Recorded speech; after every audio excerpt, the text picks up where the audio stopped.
is a quick overview of the e-reader Amazon Kindle. First, turn on the device. At the top, there's a sliding button. You push it, and your menu pops up. The first thing that pops up is your entire book list. Now first, let's go over some of the buttons that are on the Amazon Kindle. We saw the power button at the top, and beside it is a jack for headphones. You can plug your headphones in here, and you control the volume on the side. The volume can go up or down, and that also controls the external speakers. And this is helpful for your text-to-speech, which we'll talk about in a little bit. Next, you have your next buttons, and this moves your pages while you're reading or while you're in your menu next on both sides. And it's helpful that it's at the place where you would hold your device while you're reading. There's also a previous page button which takes you back in either your menu or your book. There's also a home button, and anytime you're anywhere within the Kindle, if you push this button, it'll take you directly back to your home screen, which is your book menu. There's also a menu button, which lets you control different things whether you're in a book or on your menu, like turning your wireless on or shopping in your Kindle store. And the nice thing about this device is when you have your wireless on, you can shop online through the Kindle store, and it'll directly download the books you buy or get for free right to your device. No connection needed to the computer. If your wireless is off, it does save your battery life. Now, the average battery life on this device can be up to 10 to 12 days, which is very long. And part of the reason why is because this is not a computer screen. This uses e-ink technology, which is much better for your eyes. It doesn't hurt your eyes like it would if you were reading a book on a computer. Now, continuing with our buttons, we also have a back button, which takes you to the last page that you've read or have gone to in a book. And clicking home will take you back to wherever you were in your menu. There's also a full keyboard at the bottom, along with your button for text-to-speech and for text size. And we'll talk about that in a few minutes as well. So let's get into some of the features for Universal Design for Learning. I'm going to find a book that I want to open, and I'm going to open A is for Alibi. And when I click on it, it's going to bring me to the last page that I've read. And you can see that right now I have my text size set quite large. So by clicking this text size button, I can decide if I want my text larger, and that's as large as it can get.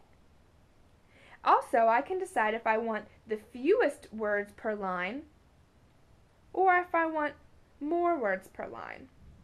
So you have a lot of choices for the size of the text, which can be very helpful for access for those with low vision or vision difficulties that can't read small text.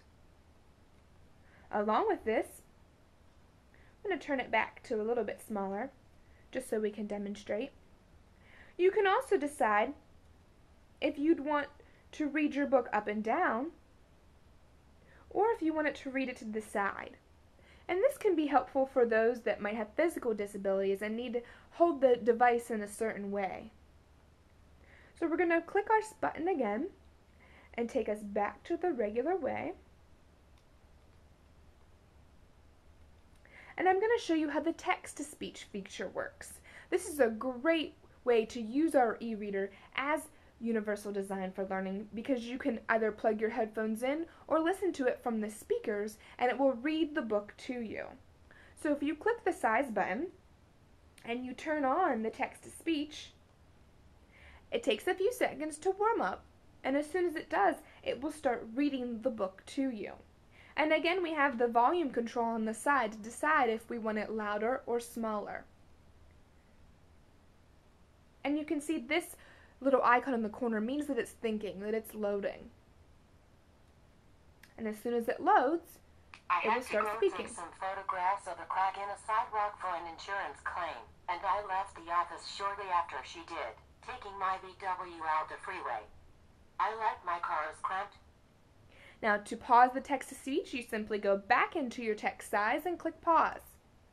Another nice feature of the text-to-speech is while you're playing, This one was filled with files and law books, a briefcase where I keep my little automatic cardboard boxes, and a case of motor oil given you can to me pick by the a client. speaking rate. He'd been cheated by 2 con artists who had allowed him to invest $2,000 in their oil company. The motto. You can also click the voice.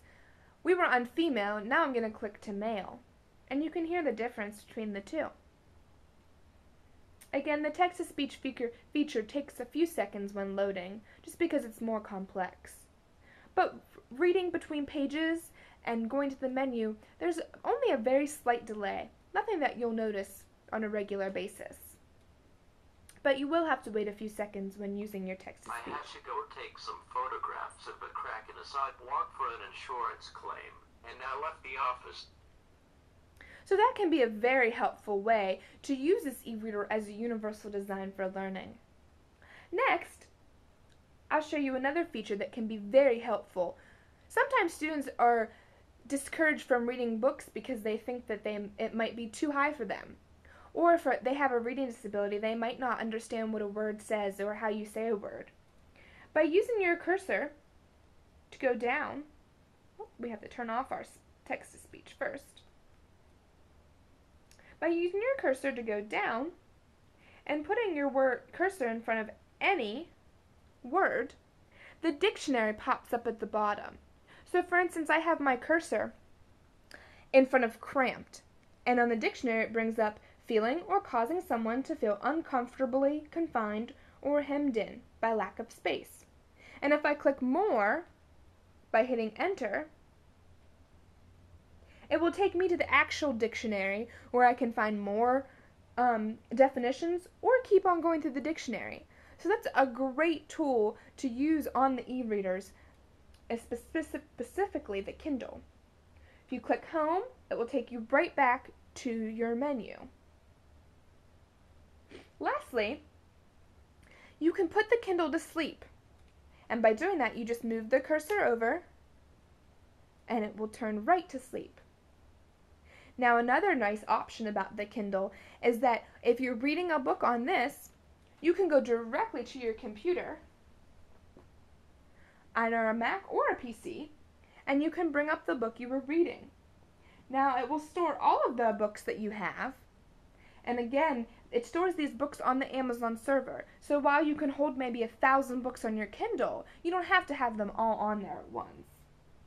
So if you have the book downloaded to your computer, you just click it, and it will sync to the last page you've read. Now, if your wireless is on your Kindle, it will sync automatically by just hitting the sync button. If not, you can turn your wireless on, and the next time you can hit sync, and it will sync to the last page read. Along with your computer, you can also sync to your iPod or your iPhone by just going to the Kindle device or the Kindle app.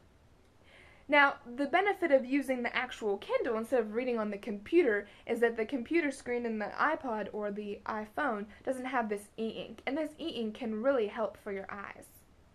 So lastly, when we go back to our Kindle by sliding it on, we have to turn it off.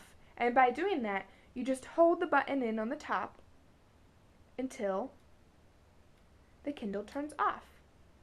And that's been a quick overview of the features of the Amazon Kindle.